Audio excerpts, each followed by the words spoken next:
Name is Mahlon Mitchell, president of the Professional Firefighters of Wisconsin. Great.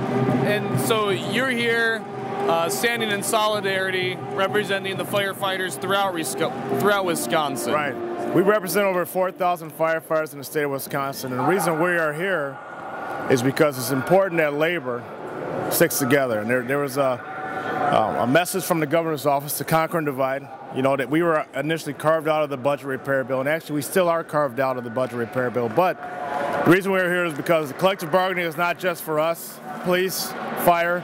It's good for all involved. It's a middle class upbringing. And for him to try to separate us out is basically telling us that he feels that we're different than everybody else. We have a unique job, but so does a snowplow driver, so does a janitor, so does a nurse, so does a teacher at UW College. So that's why we're here, and we're in support. We have all firefighters on board. We're going to stay here until the job is done. I'm here right now. It's about 11:30 p.m. at night, and we're going to be here until the job is done. We'll be here every day until the job is done, and if we do get put back into the bill, we'll be here fighting right with our brothers and sisters. And how long have you been out here thus far? We've been here, I think the rally started on Monday. We've been here from the day one. Our office actually is right across the street.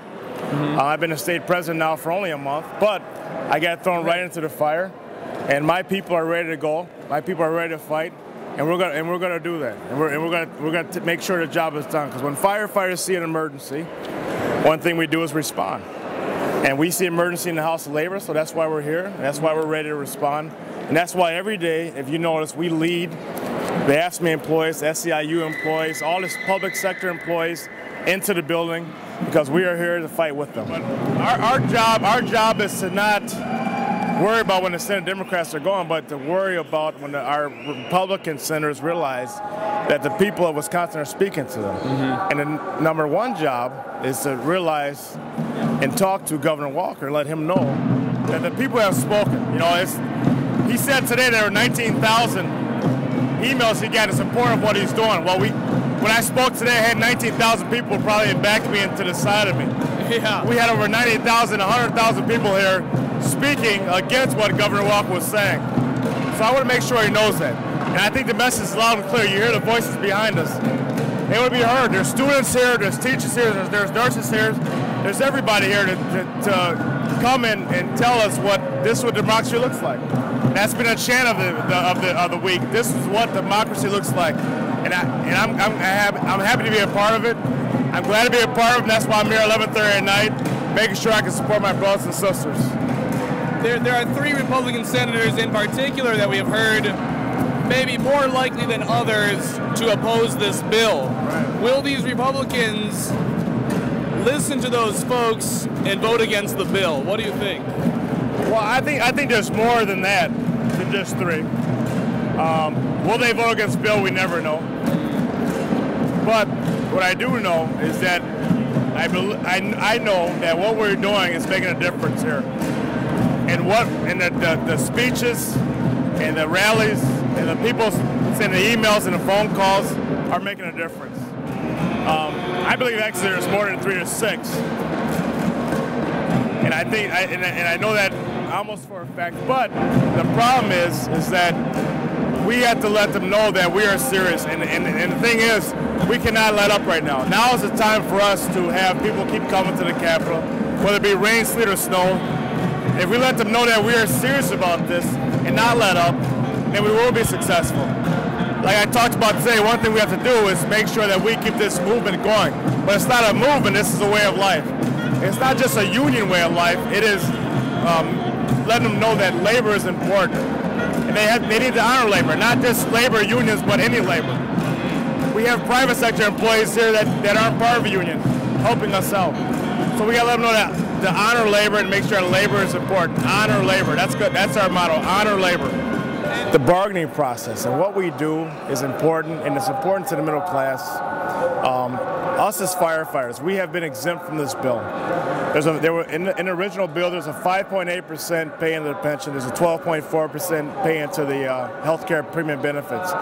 We have came out and openly said that we will, for the betterment of the government, for the betterment of the state, We don't mind helping to pay for that. We don't want to price ourselves out of a job, ever. What we want to do is have a fair and equitable treatment among our members. Right. And that's all collective bargaining is about. When we collective bargain, as a union leader, we don't go in and say, this is what we want. We go and say, this is what we want. What can we work? And then management comes and says the same thing to us, and we work together. And that's what we want. That's what we want to do right now. And in the speech earlier we said today, you know, government is about liberty. It's about legislation that provides liberty. But it's about justice. If you look up in the Capitol, it says government, justice, liberty, legislation. That's what we want. Government, justice, liberty, and legislation. Yeah, I will give Governor Walker credit because from the day I've had a couple of meetings with him, and from day one, he has always said that public safety is important in his agenda, in his administration, and he's proven that. And initially, when we first heard about us being exempt, we applauded Governor Walker. And this came out on, I think, Tuesday or Wednesday of last week. The next day, we actually sent out a press release to applaud Governor Walker. But after seeing all the things that were tied to this bill, we can no longer sit idly by and let this happen and let all our other brothers and sisters be treated so radically different than us. So at the same time we applauded him, the next breath we had to say no. But he always has said that public safety is different than everybody else. But, you know, while we, on one hand, agree with him in saying that he appreciates the uniqueness of our job, we cannot sit idly by and let the House of Labor be just torn down in such a bad way. What I do applaud is that he has shown that public safety is important in this administration. And obviously being a public safety leader and president of the state union, I appreciate that. The Wisconsin Professional Police Officer Association, Jim Palmer, who's a personal friend of mine, he appreciates that. But it's the collective bargaining stuff that we cannot tolerate. We cannot sit back and say it's okay for us, but it's not good for them. Because we are brothers and sisters, we are a union, and we have to stick together. And we like to do everything at the bargaining table. That's how we like to do things. And collective bargaining is a collective agreement. It's not about management winning, it's not about us winning. We want to have a collective decision, a collective conversation with the governor and talk about things. And if we need to have concessions, we're willing and able to do that. But we just want to know what the concessions are, get all on the table, and then be done with it, move on, and then we don't have to be in the Capitol at 12 o'clock at night. That's right. Right? Great. And your name one more time again, my friend. It's Mahlon Mitchell, M-A-H-L-O-N. Last name Mitchell, President of Professional Firefighters of Wisconsin. Great. You heard it here first. Thank you so much for your time. All right, thanks. Thank you.